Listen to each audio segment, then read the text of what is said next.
Welcome to the Crafty Mini, and this is the next episode of Season 2, and today we're going to be making the Pokemon the ELDRITCH SEER. Now this creature is an entity that travels in between space and time and collects information and knows everything. And it's a bit of a fun one actually. I've enjoyed making this. It's a bit bigger than the others, so I've been able to get a bit more detail on, and a lot more fun to paint actually than a few of the other Pokemon that I've worked on recently.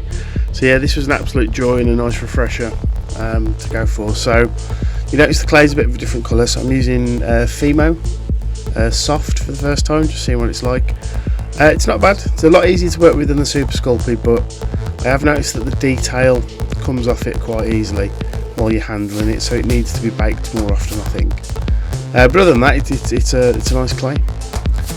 So with the image there in the bottom left, you can see it's almost like a octopus type creature with these two eyes and this sort of collar where the tentacles come out. So that's what I'm working on here. So I'm getting the collar put in and the lower jaw where the tentacles will come out of, and it's got the two eyes there which we've used the ball bearings, just reshaping them. And then tentacle wise, I went through multiple little options and eventually settled on just rolling them out, various thicknesses, shaping them.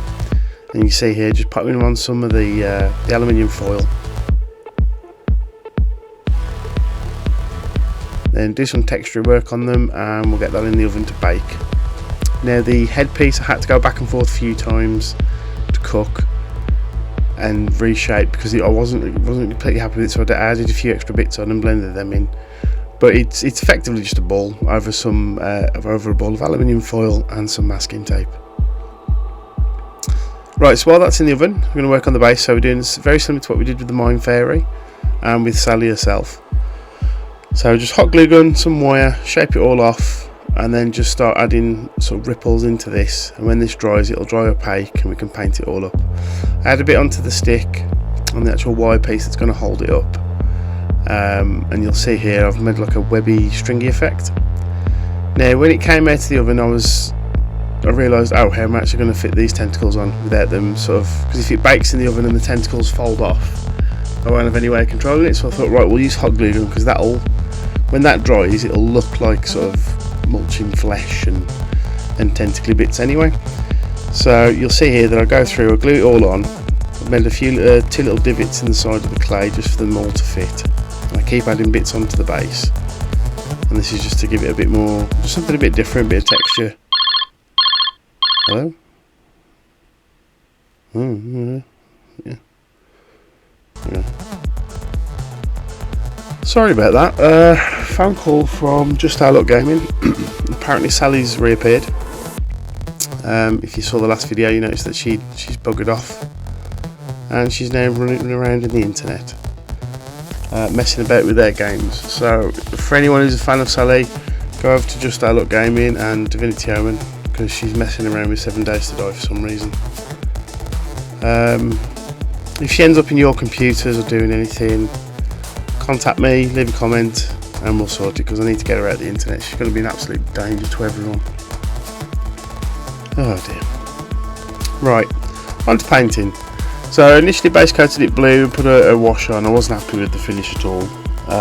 So what I've done is I've started again. So grey-green on the tentacles and sort of like the lower third of the head, just to keep it all sort of dark like it is in the image.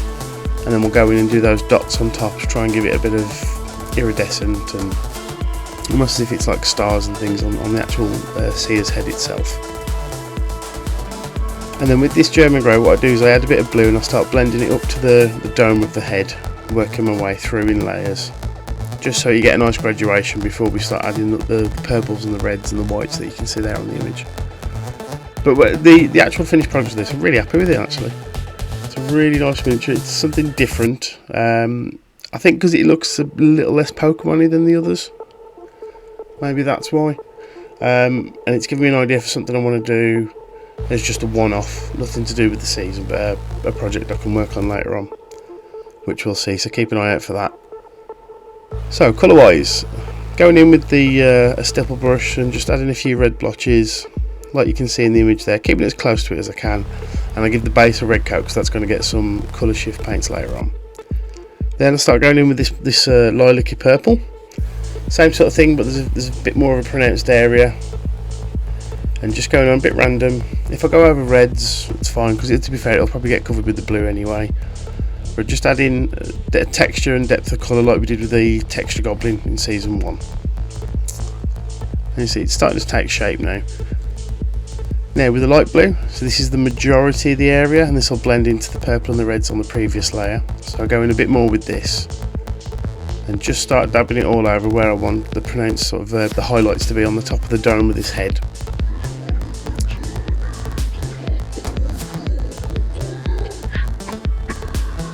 What was that? I don't know.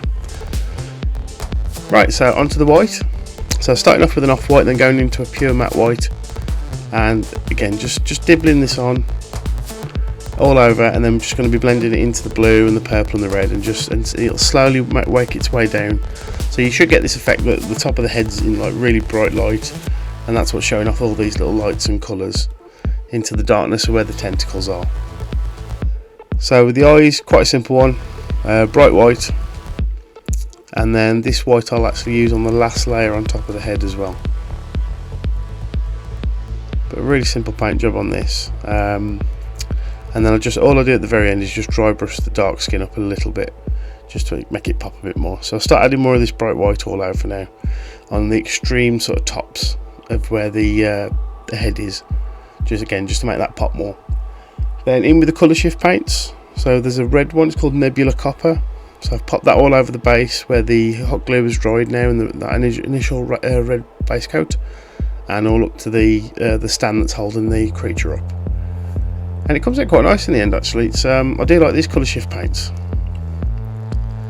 Always remember to paint your rims black. Neatens everything up and brings it all together.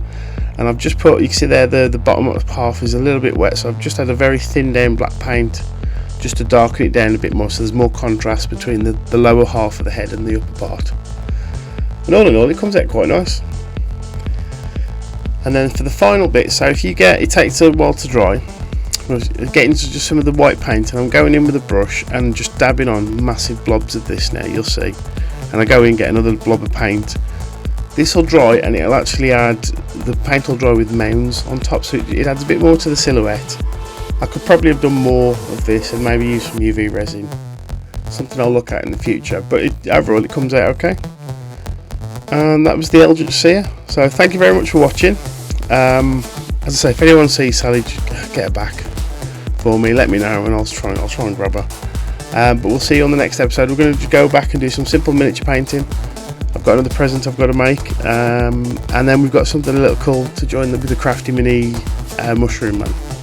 So we'll see you then. Thank you very much for watching.